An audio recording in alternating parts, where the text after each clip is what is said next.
Boa noite. O tema, como foi dito pela dona Neuza, diz respeito à fé raciocinada e com base principalmente no capítulo 19 do Evangelho segundo o Espiritismo, cujo título é A Fé Transporta Montanhas, e nesse subitem em particular, a fé religiosa e a condição da fé inabalável. Quando nós falamos a palavra fé, imediatamente nos vem à cabeça acreditar, crer em alguma coisa. Quando se liga essa ideia a uma religião, nós necessariamente vamos imaginar que estamos falando na crença em alguma entidade superior. Atualmente no mundo, pouquíssimas são as religiões que ainda cultivam o politeísmo, ou seja, a existência de vários deuses. A maioria das religiões já é monoteísta, ou seja, acredita na existência de apenas uma entidade superior. No nosso caso, lembrando-nos do Livro dos Espíritos, e logo a primeira pergunta feita por Kardec ao Espírito da Verdade, nós vamos ligar tudo isso à figura de Deus. Deus, nós sabemos, é a suprema inteligência do universo, é o Criador de todas as coisas, Ele é onipresente, onipotente e onisciente, ou seja, Ele está em toda parte, todo o poder emana dEle e Ele sabe de tudo. Na sua infinita sabedoria e na sua bondade misericordiosa, Ele nos criou como seus filhos, todos simples e ignorantes. E Ele pretende que nós avancemos na nossa evolução espiritual através das nossas várias experiências reencarnacionistas, em cada uma delas avançando um pouco, indo um pouco mais além, livrando-nos das nossas falhas, dos nossos vícios, dos nossos defeitos, buscando alcançar a meta que Deus nos colocou, que é a de um dia chegarmos a nos tornar espíritos puros, ou seja, alcançarmos a perfeição relativa, porque absoluta, na verdade, só existe uma, que é o próprio Deus. Deus criou não apenas as coisas no universo, mas também as leis que o regem. Não apenas leis de ordem material, mas sobretudo leis de ordem espiritual. Como exemplo, eu posso citar a terceira parte do Livro dos Espíritos, novamente, que cuida das chamadas leis morais. Porém, aquelas leis que ali se encontram não são as únicas que foram criadas por Deus. Aquele rol não é taxativo, ou seja, ele não se encerra em si mesmo. Então, há outras leis criadas também por Deus, que foram impregnadas no nosso espírito desde a nossa criação e que vão sendo reveladas, vão se tornando lembradas e compreendidas por nós à medida em que nós conseguimos avançar paulatinamente de reencarnação em reencarnação na busca do nosso progresso espiritual. A questão da fé, para nós, e em razão até mesmo do título a que se deu a palestra de hoje, Fé Inabalável, está assentada numa questão de razão, numa questão de lógica. E para que nós possamos entender bem como se desenvolve essa ordem de ideias, nós podemos afirmar que determinadas religiões, quando não a sua maioria, são as chamadas religiões dogmáticas, ou seja, aquelas religiões que são fundamentadas nos dogmas. Se nós formos procurar o conceito de dogma aplicado à ideia de religião em qualquer dicionário, nós vamos encontrar algo mais ou menos assim: postulado de ordem religiosa, fundamento de fé de alguma religião, de seguimento obrigatório. Ou seja, em determinadas religiões, para que uma pessoa possa participar dela, obrigatoriamente ela terá que observar determinados comportamentos que foram ditados ao longo do tempo pelos fundadores e pelos desenvolvedores daquela religião. Então, exemplo de dogma por todos nós conhecido, vinculado à Igreja Católica Apostólica Romana. Vamos falar, por exemplo, Santíssima Trindade. O que é a Santíssima Trindade? Deus é Jesus, que é o Espírito Santo, de modo que o Espírito Santo também é Jesus e Deus, de modo então que Jesus é Deus e o Espírito Santo. Deu para entender? Eu não entendi. Até porque, se nós formos buscar em Allan Kardec, notadamente nas suas obras póstumas, num capítulo específico com relação à natureza do Espírito de Jesus, ele faz uma abordagem de todas as passagens principais atribuídas a Jesus no Novo Evangelho, e lá nós não encontramos uma única referência de qualquer discípulo do Mestre, no sentido de que em alguma oportunidade ou que em alguma ocasião Jesus tenha se equiparado ao Pai.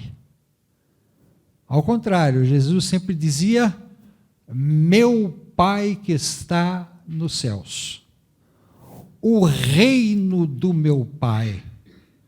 Eu sou a verdade, o caminho e a luz, ninguém vai ao Pai senão através de mim. Ele nunca disse: eu sou o Pai, ou sou igual a Ele. E isso, evidentemente, desafia para nós, que não aceitamos o dogma da Santíssima Trindade, embora com todo o respeito que qualquer religião nos mereça, mas isto nos coloca diante de uma dúvida muito séria, muito ponderável. Se Deus é o Criador de todas as coisas, se Ele é o único ser eterno, se nós partirmos dessa simetria, nós haveremos então de afirmar necessariamente que Jesus é tão eterno quanto Deus, assim como o é também o Espírito Santo, já que eles são a mesma pessoa.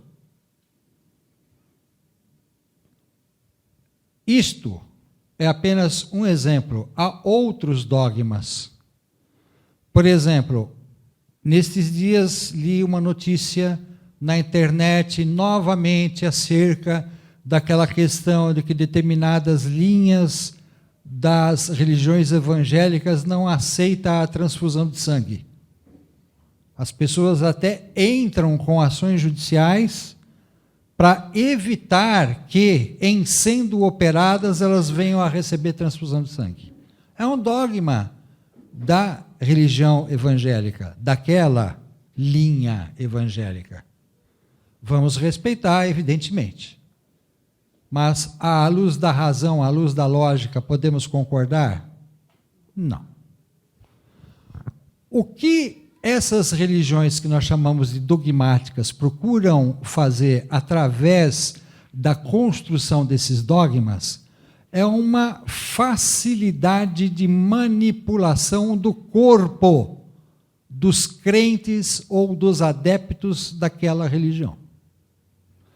E isso, como eu afirmei, mencionando o conceito de dogma, sem que aquela pessoa que participa daquela religião possa sequer ter condição de discutir, de refletir publicamente acerca justamente da composição daquela ideia, daquele comportamento, daquele dogma.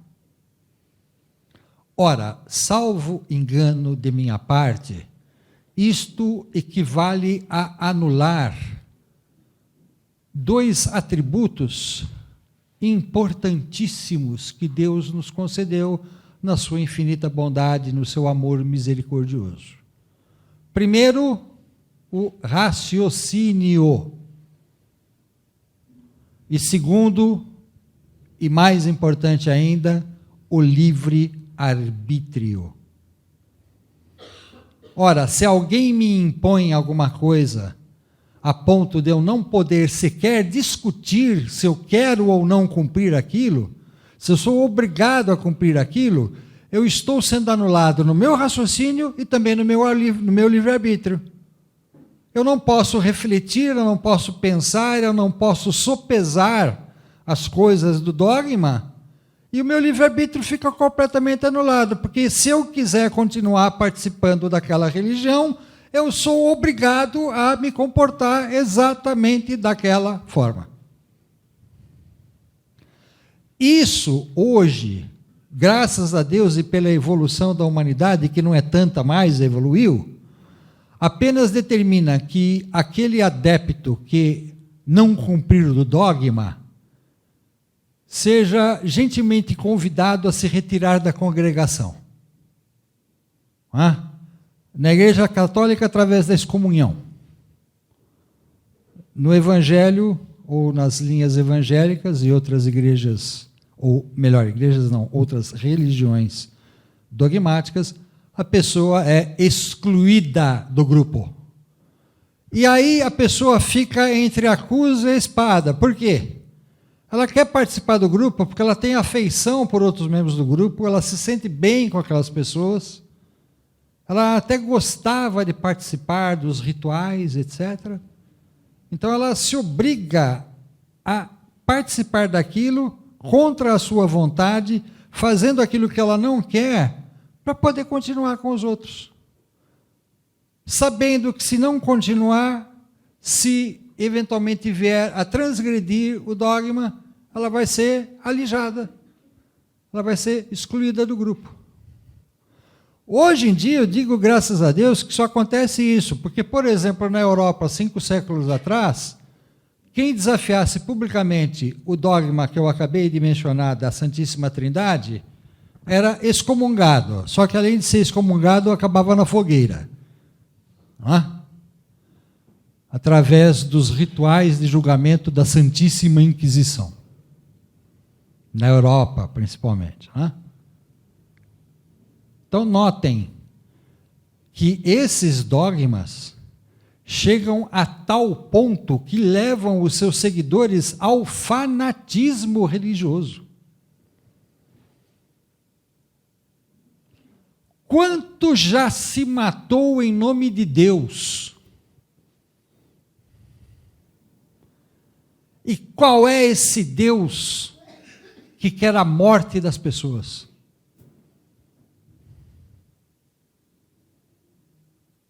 O dogma cega, justamente porque ele está assentado na obscuridade. Ele está fundado não na luz que se dá através do debate, que se dá através da reflexão, que se dá através do estudo livre, que se dá até mesmo através da participação de reuniões públicas como esta.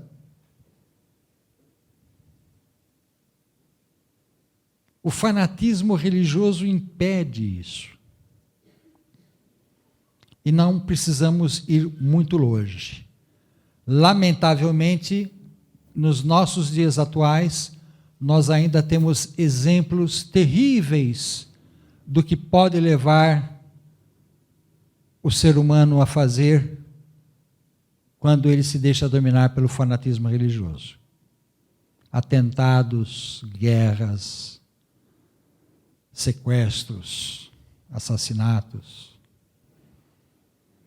Vamos lembrar, por exemplo, apenas do Estado Islâmico, só para citar uma coisa. E eles matam em nome de Deus. Existe uma diferença crucial, que eu diria que é quase que uma das pedras fundamentais da doutrina espírita, que é o nosso convencimento a respeito da realidade e da veracidade da doutrina dos espíritos pelo nosso convencimento. Mas não por um convencimento que alguém nos obrigou a incutir no nosso ser. Todo aquele que resolve abraçar o Espiritismo sabe do que eu vou dizer agora, do que eu vou afirmar. O Espiritismo nos obriga a qualquer coisa? Não. O que o Espiritismo nos ensina, dentre outras coisas, é o seguinte: a nossa natureza verdadeira é de espírito, nós reencarnamos para, através das experiências, adquirirmos conhecimento que nos livrarão das nossas falhas. Os espíritos se comunicam conosco, interferem na nossa vida e, sobretudo, a questão da reforma íntima, ou seja, da tomada de atitude de cada um de nós passar a observar os mandamentos de Deus e o Evangelho de Jesus, depende única e exclusivamente de uma coisa: da nossa vontade.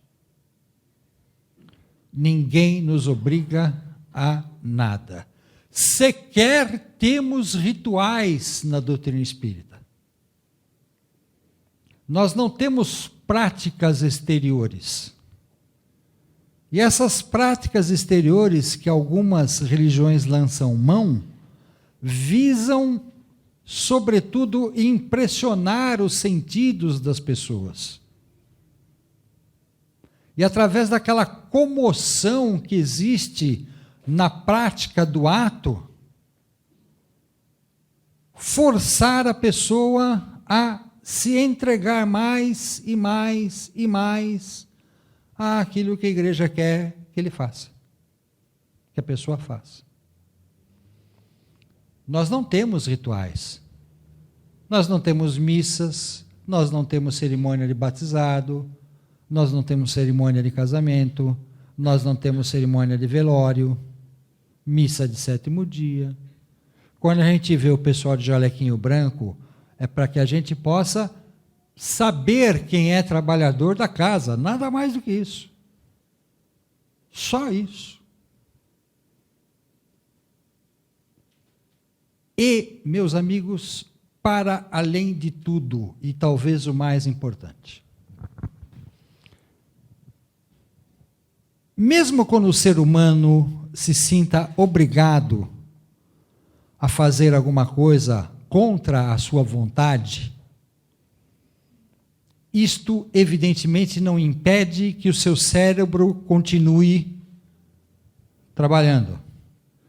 Vamos substituir a palavra cérebro trabalhando por espírito atuando. O nosso espírito, num determinado momento, vai se tornar incrédulo diante daquele dogma. Por quê? Porque nós não o entendemos. para que nós aceitemos alguma coisa como válida, como regular, como salutar até, é necessário que eu compreenda para poder aceitar.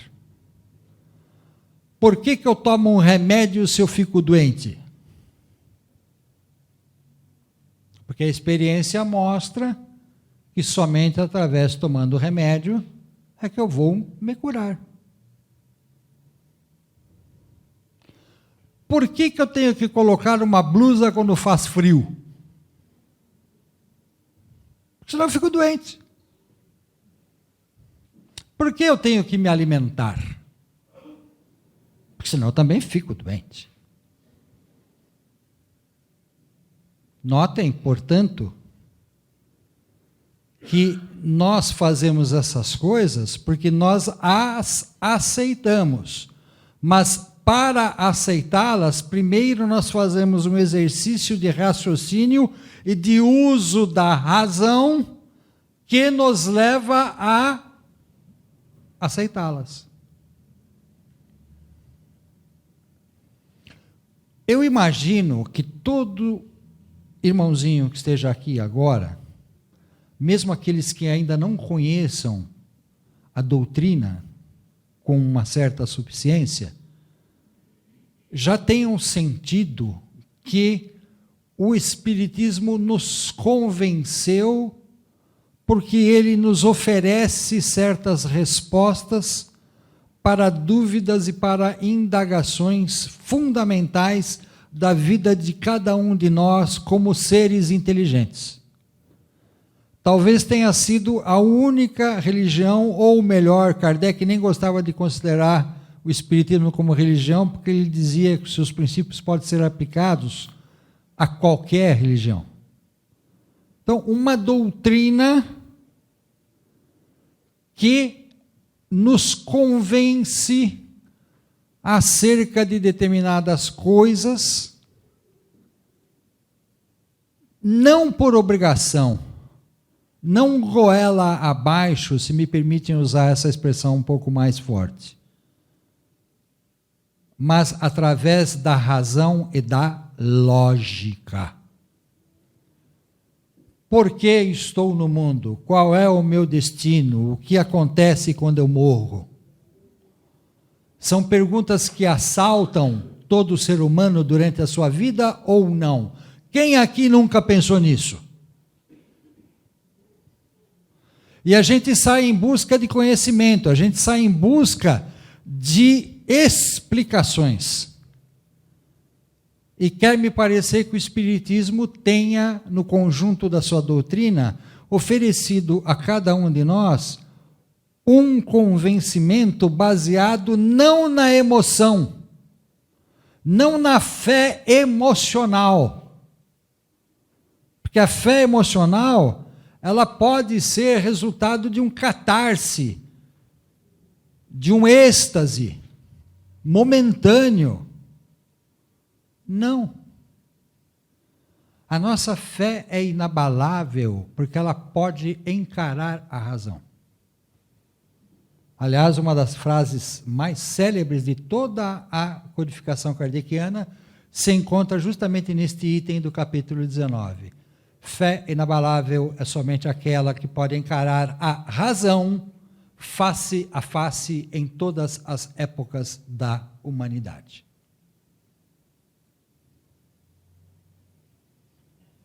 Nós nos convencemos a respeito das verdades que o Espiritismo nos expôs.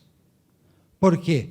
Porque no fundo da nossa alma, no fundo do nosso espírito, mesmo que de início nós não compreendamos exatamente o porquê, essas respostas fazem sentido. E a partir do momento em que a nossa fé é alimentada pela razão e pela lógica, a partir do momento em que não é mais uma razão, uma fé cega, que pode, no seu excesso, se tornar fanatismo, ela nos liberta mostrando a verdade. Como dizia Cristo, procura a verdade e ela te libertará. E a verdade nós vamos encontrar justamente com a razão e a lógica que alimenta a construção da doutrina espírita.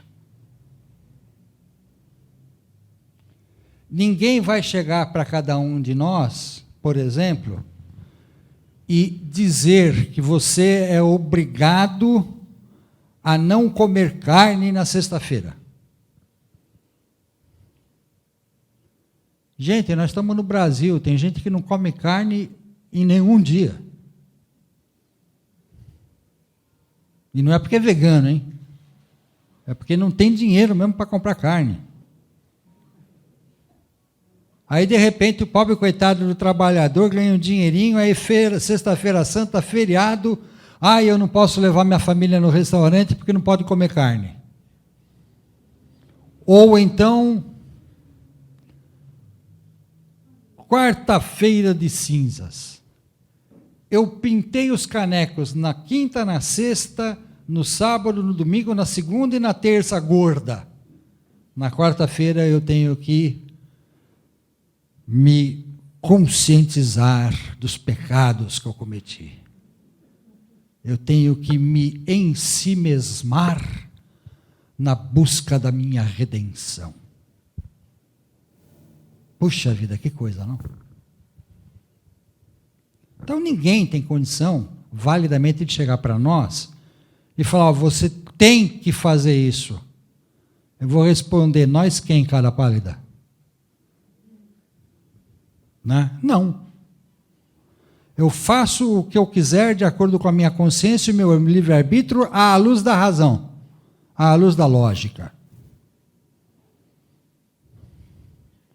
E é assim que a verdade avança. Porque a verdade, tão somente a verdade, é que triunfará levando os nossos espíritos à evolução desejada por Deus. Não a mentira, não o engodo, não a representação teatral de determinados ritos. É a fé.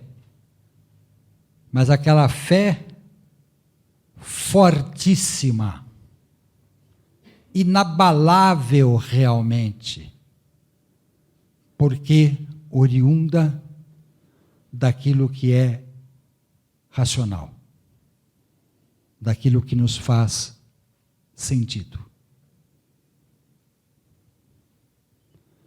Evidente que em 30 e poucos minutos eu não tenho condição de abordar um tema tão complexo, tão largo como este. Seria material suficiente para várias e várias horas de conversa, mas eu quis trazer apenas o essencial. Mostrar que nós estamos aqui, não é porque eu acho que vai acontecer um milagre, não. Porque milagre também é dogma, viu? Quem estudar a Gênese, por exemplo, vai saber que não existe milagre. Aqueles milagres, por exemplo, que foram atribuídos a Jesus, à luz da nossa doutrina, são racionalmente explicados de outra forma.